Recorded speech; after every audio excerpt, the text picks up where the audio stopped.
Shalamov is chained inside a death ship. They are traveling towards the Kolyma gulags. His sentence is 5 years of hard labor. Cuffs dig into his flesh. The air smells of unwashed bodies. Everyone has heard the rumors. It only gets worse from here. We spent over 200 hours researching and modeling the entire gulag. After 12 days, the engine hum fades into silence. They have arrived at Nagaevo Bay, a key hub designed to help distribute prisoners to one of the 80 gulags located in the region. After a head count and registering his arrival, he's taken to the bathhouse. Here, Shalamov's head is shaved.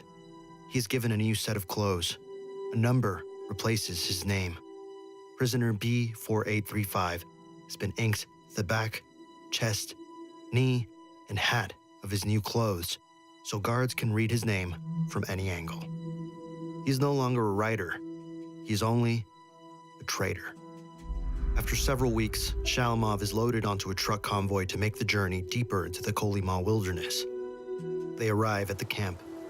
Shalamov looks around at his surroundings intensely. Not all camps are the same. Some are far more deadly. But at this moment, it's impossible to tell. This camp holds just under 1,000 prisoners in total. At the heart is the assembly ground and canteen. On the left are 4 prisoner barracks. In the top right is the camp hospital. Below this are 2 more prisoner barracks, and under these are the housing for guards and staff, the most luxurious on site. 7 man towers surround the gulag walls in case anyone dares escape. Unsure what to expect, Shalamov reaches the barrack where he will sleep to serve out his 5-year sentence. The door creeps open. Shalamov freezes. Inside, 2 tiered wooden planks serve as beds. 100 bodies packed so tightly, men can only sleep curled up together. The wood is ice cold. The Siberian temperatures at night hit minus 35 degrees Fahrenheit. A single stove is positioned between the benches in the center. There are books for prisoners to properly educate themselves about the Soviet regime. Shalamov is shown his bunk, on the first level near the door. What he does not realize is that this is the worst spot. Furthest away from the heater, multiple cold drafts seeping through from the outside. He is part of the lowest status group in the camp, not just because he is new, but because he is a political prisoner who spoke out against the regime. If Shalamov wants to see his wife and daughter again, he must survive. Shalamov marches 6 kilometers to the first station of the day. But he has a problem. Yesterday's failed quota cut his rations to a scrap of bread. If he fails today, he will face the same punishment. As Shalamov walks, his stomach moans. In here, food isn't food. It's energy. And he needs to plan his expenditure for the 15 hours of work. But Shalamov can't slow down production too much. The only way to stay alive in the gulag is to show you have use. The mine entrance opens ahead, and the group walks inside. They trek deeper into the ground. The smell gets stronger, a mixture of dust, damp stone, and metal. Most prisoners are equipped without helmets, gloves, or boots. Safety protocols are non-existent. Since authorities realized that exploiting Siberia's rich lands could quadruple the country's gold production, human life no longer mattered. So long as Joseph Stalin can fund the Soviet Union's rapid industrialization with these rich lands, prisoners are tools for labor and nothing more. Steam injectors are ignited. Fire and pressure hiss against the frozen earth, slowly thawing the surface. Frostbite on toes and feet is frequent. Many prisoners have breathing problems due to dust and poor air quality. A guard walks over. Prisoners are assigned 150 carts of ore and stone. The group is made of 10 men. That means 15 carts each, the standard winter quota. On full rations, it's brutal. On Shalamov's low energy, it's nearly impossible. He grips his tool. The handle vibrates with each swing, sending pain through his bones. stone clatters into the cart. One law governs this place: produce or die. After 3 hours, it happens. In the corner of his eye, he sees a prisoner pushing a cart. He's wobbling, too weak. Suddenly, the man slips. Shalamov looks over at the guards. Their responses can be unpredictable. But it's clear this man is a goner. He has run out of energy. Some men injured themselves on purpose. A chance at the hospital, much better conditions, and the warmth. A chance to rest and be treated. But the guards might decide he is not worth the hospital's resources. The guard raises his rifle. Shalamov has seen this moment many times. Each month inside, the hostility has felt like it's escalated. Before, the camps were a brutal existence, but still livable. Now, they are deadly. Stalin wants to secure total control of the Soviet Union. 1936. That's when it started. A wave of arrests, trials, and executions against anyone who dared to oppose him. Most of them were sent to the gulags, not only to suffer, but to spread fear among the rest of the population. The Great Purge has officially begun. The guard watches the man struggle for a moment longer. He lines up the shot. One less man. The quota stays the same. 15 carts each is now 16 and a half. Shalamov swings again, because if he stops, he's next. As each hour passes, the day only becomes more difficult. Shalamov is about to discover the true hierarchy of the Gulag.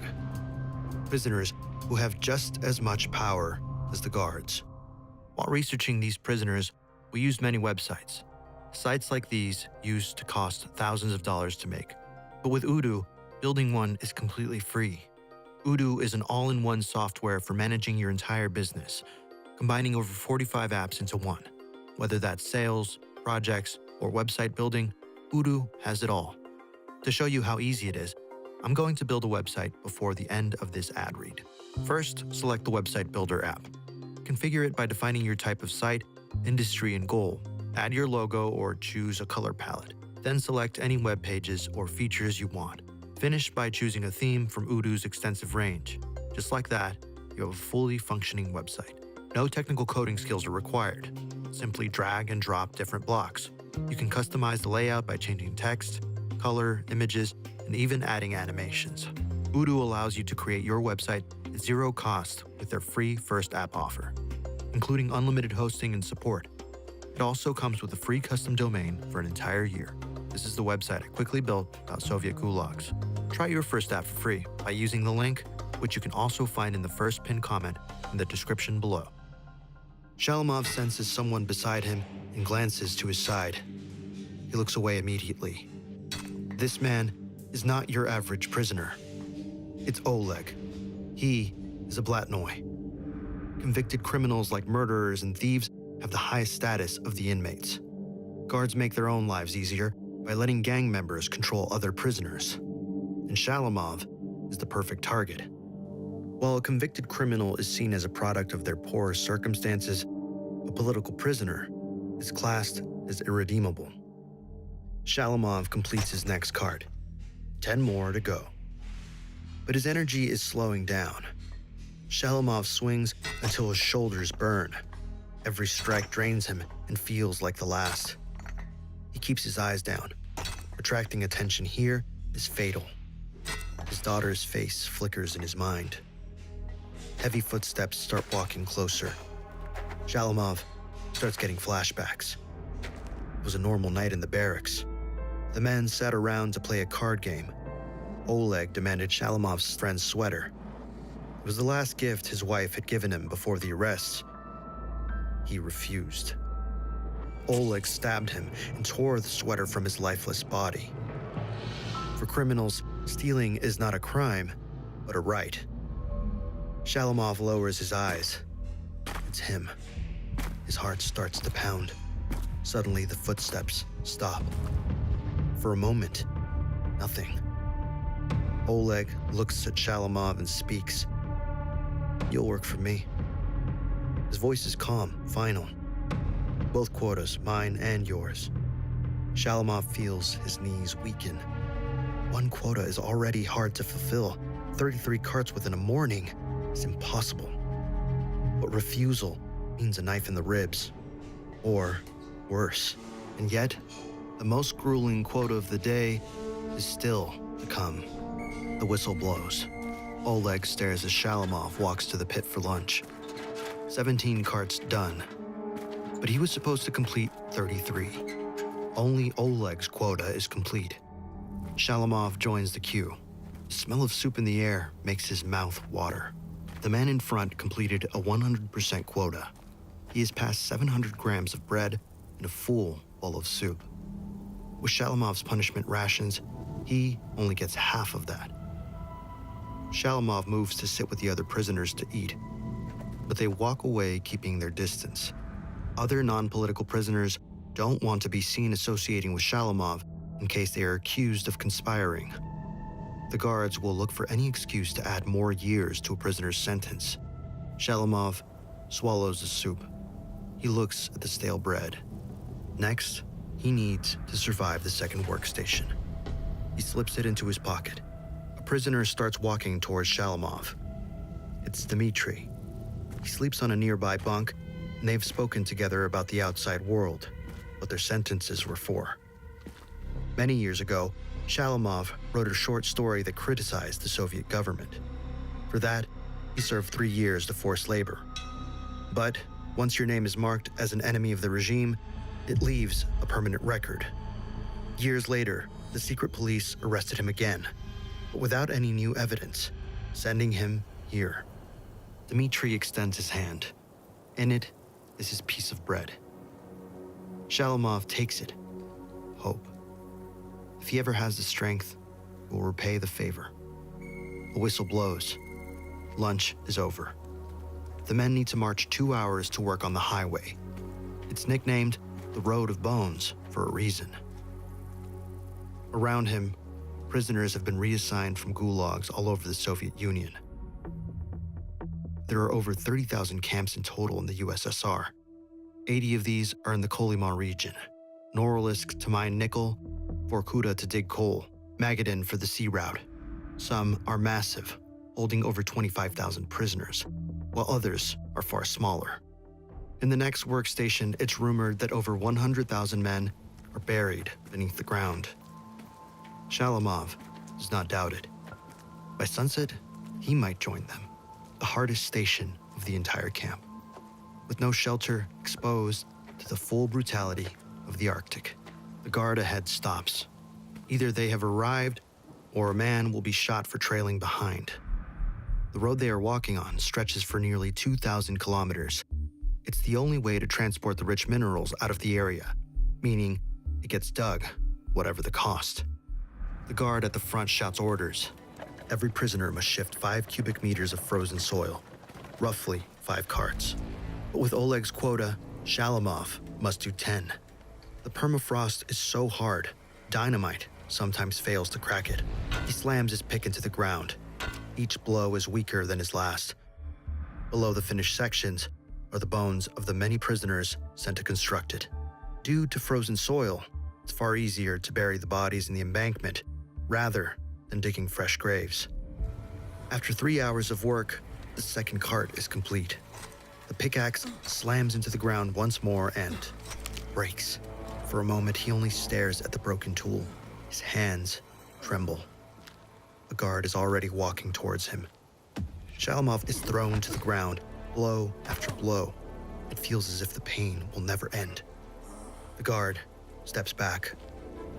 Shalamov knows the rule. He needs to stand now, otherwise he will be seen as too weak to work. He shakes as he gathers the strength to get up on one knee. The guard walks over and hands him a smaller tool. It will take twice the effort, twice the calories. So long as Shalamov is digging, he's still useful. Hours pass by. Shalamov has completed 6 carts, 5 for Oleg, 1 for himself. He notices something in his pickaxe. The handle is splitting. If it breaks again, so will he. Worse still, the sun is setting, temperatures dropping. Deep down, he knows. Just one more incident might be his last. A guard watches Shalamov. The sky darkens and wind howls across the valley. Every fiber in his body wants to stop. He raises his pick and strikes the ground. A whistle blows. This station is over, but the workday is not finished. Shalamov has managed to complete Oleg's afternoon quota, but not his own. Tonight, his stomach will go empty. But the guards don't care. One screams out new orders. The prisoners are marched towards the camp to transport firewood for the guards' barracks. All the prisoners shuffle to conserve energy. Snow blinds Shalamov. He can barely see. He walks next to Dmitri, whose hand pushes on Shalamov's back to help him save energy. Under the cover of the blizzard, he realizes it's his opportunity. He takes a bite of his hidden bread. Then, only a couple meters in front, a prisoner steps out of line to take a berry from a frozen branch. The sound of a rifle cock. Inside, the rule is clear. The first shot is a warning. The second is to kill. The guard fires a shot. Shalamov checks to see if the prisoner has gone back in line. What he sees fills his body with dread. The man is lying on the floor, dead. The guards are normally fast to fire the second bullet, but this time, the guard decided to completely ignore it. Shalamov feels nothing. The prisoners are well aware of the guards' power, but the guards take every opportunity to remind them. He keeps walking. Other prisoners push past. Shalamov is falling behind. Failing to keep up with the group is a death sentence. The thought of this next station plays with the mind. A reminder of things once taken for granted. Now, luxuries forever out of reach. A guard screams at the group to stop. They have arrived at the camp, the final station of the day. Shalamov shuffles over to the pile of logs and picks one up. He walks towards the guards' barracks, stacking firewood next to the door. As he moves closer, he feels the warmth seeping out and the smell of tobacco. He peers inside. The guards are laughing while eating porridge. The bunks are positioned close to each other with a large heater. Shalamov's stomach churns at the smell, places the log down, and heads back to the pile. After another hour, he has nothing left. Men in front drop their logs in a heap. Shalamov is the least productive by far. Suddenly, a hand grips around his neck. Shalamov is thrown onto the solid ground. The other prisoners keep working. No one dares look back. 2 more guards appear. One calls Shalamov out for sabotaging production, for being an enemy of the people and a counter-revolutionary. They drag him over toward an old tree stump. Shalamov is too drained of energy to fight back. A guard orders the other prisoners to come over and watch. He is forced on his knees. A rifle slams into his back. Shalamov falls. The guards pull him back to his knees. With blurry vision, Shalamov looks at his breath clouding the air. He knows what's coming. A cold barrel presses against the back of his skull. Guards standing around, smirking. Shalamov closes his eyes. He tries to envision the faces of his wife and daughter, but nothing. The trigger pulls. No bullet. The snap of an empty chamber. The guards burst out laughing. One kicks Shalamov onto his side. They jeer, mocking the broken prisoner at their feet. Maybe death would be better. Shalamov lies, slumped in the snow, alive. He drags himself up and stumbles back toward the barracks. Tonight, he starves. But deep down, Shalamov has hope. He can no longer see their faces. One day, he will meet his wife and daughter once again. He shuts his eyes, hoping that tomorrow, he wakes up. Shalamov was sentenced to 5 years in Kolyma during the most difficult period of Gulag history, the Great Purge. While inside, Shalamov had his sentence extended for complimenting a writer who once spoke out against Stalin. For this, his sentence was extended by 10 years. Declassified papers suggest that during just 2 years of the Great Purge, between 700,000 and 800,000 people died across the Gulag systems. Many historians believe the real number is closer to 1.5 million. In total, the Gulag systems lasted around 42 years. Shalamov was one of the rare survivors. He was moved to a role of medical assistant within the camp, saving him from the intense labor. He finally made it back to his family in 1953, but the reunion did not go as expected. The label of being a traitor meant that his daughter disowned him. So much time apart also broke his marriage, which ended in divorce. Shalamov managed to rebuild his life, living the next 30 years as a free man until his death at 74 years old in 1982. Thanks for watching. Due to such limited public information, modeling this camp was by far one of the most difficult we've done.